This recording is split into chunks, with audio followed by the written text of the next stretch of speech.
vídeo é pra você que nunca sabe identificar um filme de narrativa moderna ou que pensa que os indicados do Oscar são sempre de narrativa muito moderna, muito cinema de autor, muito... Hoje eu tô aqui pra compartilhar com você 5 filmes de narrativa moderna raiz, de narrativa moderna mesmo, de 5 países diferentes. Por quê? Por que não?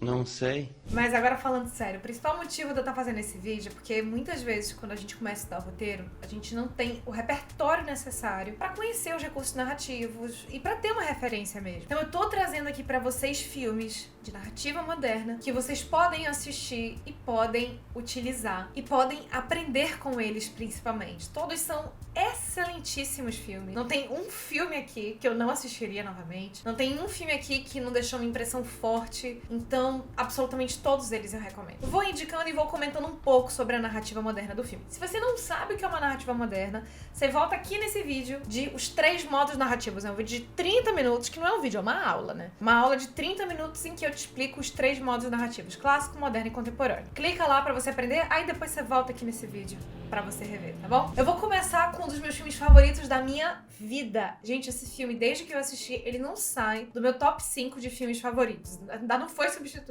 Eu acho improvável que seja. E é um filme sul-coreano chamado The Handmaiden. Gente, esse filme eu já assisti 2 vezes e toda vez eu percebo novos detalhes, uma nova camada, um novo subtexto. Esse filme é muito bom. Esse filme é de 2016 e se passa na Coreia, lá na década de 30, sob ocupação japonesa. É um período bem interessante da Coreia. A história segue a Soki, uma jovem coreana contratada como criada, daí o nome do filme, para a rica herdeira japonesa Hideko, que vive isolada com seu tio autoritário. E o que parece ser uma simples contratação, na realidade é um plano que vai se desenrolando e tem é tanta camada, gente, que, assim, eu não sei nem por onde começar, mas é um filme incrível de narrativa moderna, que tem várias camadas, tem 3 protagonistas e a narrativa muda 2 vezes drasticamente. E é o tipo da coisa que você não faz na narrativa clássica. A narrativa clássica é aquela coisa que você segue a risca, é um objetivo, um protagonista e você vai seguindo. Mas aqui não. É como se a gente estivesse assistindo 3 filmes em um só, mas são os mesmos personagens e uma mesma situação que vai se transformando e se multiplicando. Então é uma narrativa muitíssimo inteligente, muito difícil e muito interessante. Tem algumas camadas psicanalíticas também para serem analisadas, então mais um traço da narrativa moderna. Você tem esse aprofundamento na psique dos personagens, especialmente no que diz respeito a relações íntimas. Então vale muito a pena assistir esse filme, tá? Esse aqui é um filmaço. O próximo filme da lista é o filme mais recente dela, que é o filme Monster, um filme japonês de 2023. E uma mãe percebe que o filho tá se comportando de uma maneira muito esquisita, muito estranha, nonsense, ele não tá falando coisa com coisa. Ela vai atrás das respostas e a escola se comporta de uma maneira bizarra, os amigos dele se comportam de uma maneira bizarra, até que a gente se percebe assistindo uma narrativa com 3 pontos de vista diferentes, na mesma situação, até a gente atingir o que seria verdade ou uma metáfora sobre a verdade do que aconteceu. E é curioso, porque esse filme, apesar dele ter uma característica um pouco parecida com o anterior, de serem 3 tramas dentro do mesmo filme, é bem diferente, porque no primeiro, sul-coreano, o que a gente tem na realidade são 3 grandes reviravoltas que mudam completamente a narrativa que a gente estava assistindo. Nesse aqui, japonês, a gente vai para 3 pontos de vista, 3 personagens diferentes, e a gente muda e a gente acompanha. Isso assim, é um clássico da narrativa moderna, gente, esse tipo de desconstrução narrativa. Uma mesma situação e a gente vai escutar os 3 pontos de vista, 4, 5, 6 pontos de vista diferentes para a mesma situação, para tentar alcançar a verdade. O que sempre, na realidade, está sendo discutido é que não existe uma verdade. A verdade, ela nunca é alcançada.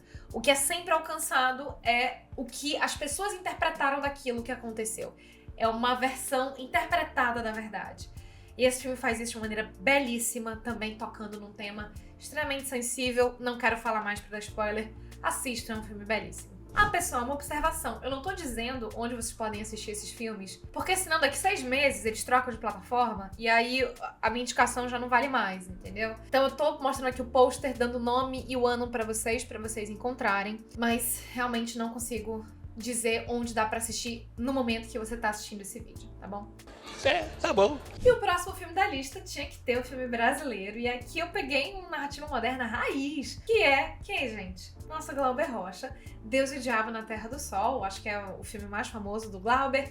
Talvez Terra em Transe, mas eu gosto mais do Deus e o Diabo.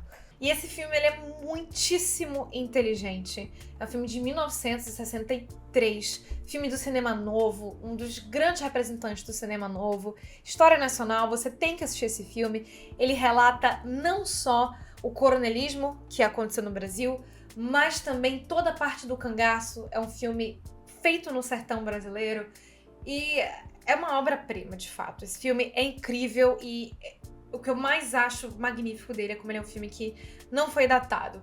Ele traz tudo do Brasil. Traz esse coronelismo, traz a religião, traz o cangaço, a questão da criminalidade que a gente sempre teve enraizado na nossa cultura. Essa questão da oligarquia, então tá tudo ali junto e misturado nesse filme. Não vou falar a sinopse, porque se é um filme, digamos assim, um pouco mais opaco, usando aí o conceito do Ismael Xavier de opacidade e transparência. Então ele é um filme que só de você ler a sinopse você já tem algumas pistas do que você deveria usar de interpretação. Eu só posso dizer que é um filme incrível, muitíssimo bem dirigido, muitíssimo bem atuado, bem... Enfim, esse filme é tudo de bom. Assistam. Se eu pudesse dizer pra vocês assistirem um, é esse. Porque além da relevância desse filme, ele faz parte da nossa história nacional e eu acho que todo mundo deveria assistir. O próximo filme da lista é também um filme um pouco mais recente e é o filme Holy Spider, um filme iraniano, só que não! E aqui, gente, eu abro um parênteses, tá? Porque a maioria dos filmes filmados, a maioria das coisas feitas no Irã, elas são feitas de maneira sigilosa ou escondidas, porque lá há uma repressão muito grande à liberdade de expressão. Então, nem sempre os filmes iranianos que retratam a realidade do Irã são, de fato, levam a chancela do país ou o financiamento do país. Então esse filme aqui tem vários coprodutores, que seriam Alemanha, Dinamarca, França e Suécia. Então esses 4 países financiaram e são os países que levam crédito, digamos assim, pela produção desse filme, apesar dele ser iraniano e ser falado em persa. Se você quiser entender um pouco mais sobre isso, a Isabela Boscov tem um vídeo muito interessante aqui no YouTube, em que ela fala sobre o último filme feito nos mesmos moldes, que é a resenha dela do filme A Semente do Fruto Sagrado, também filmado no Irã, financiado por outros países e falado em persa. Eu diria que esse filme aqui da lista, o Holy Spider, também, acho que esse tem tradução, que seria A Aranha Sagrada, ele é o filme que mais se aproxima ali da narrativa clássica. Por quê?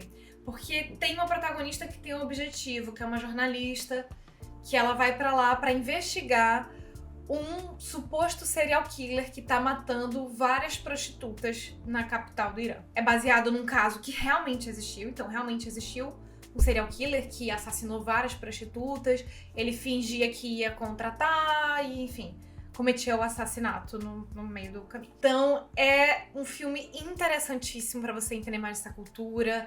A gente tem um comentário social fortíssimo presente em todas as cenas do filme. E aí traz o caráter moderno. Além desse caráter social fortíssimo do filme, a gente tem também uma estrutura que foca nesse antagonista. Então ele tem a própria jornada. Então não é um filme ali que tem só um protagonista que segue o seu conflito para resolvê-lo. A gente tem também esse serial killer, a gente acompanha a vida dele. Então, tem uma estrutura interessante ali, mas é o filme da lista que tem elementos da narrativa clássica, é esse daqui. Então, é uma estrutura interessantíssima da gente observar. E o último filme da lista é o filme O Filho de Saul, que também da Hungria. E esse, gente, é um dos filmes que mais me impactou na minha vida enquanto roteirista, enquanto cinéfila. É um filme de 2015, se passa durante todo o período da ocupação da Alemanha, do período nazista. E durante esse filme, o que acontece? O Saul é um judeu e alguns dos judeus capturados durante esse período, eles eram mantidos vivos para fazer a limpeza das câmaras de gás. Então eram os próprios judeus que faziam a limpeza das câmaras de gás. E o Saul, nosso protagonista, tá ali fazendo a limpeza quando de repente ele encontra o seu filho. Então ele tá fazendo a limpeza dos corpos, dos cadáveres, e ele encontra o seu filho ali entre os cadáveres.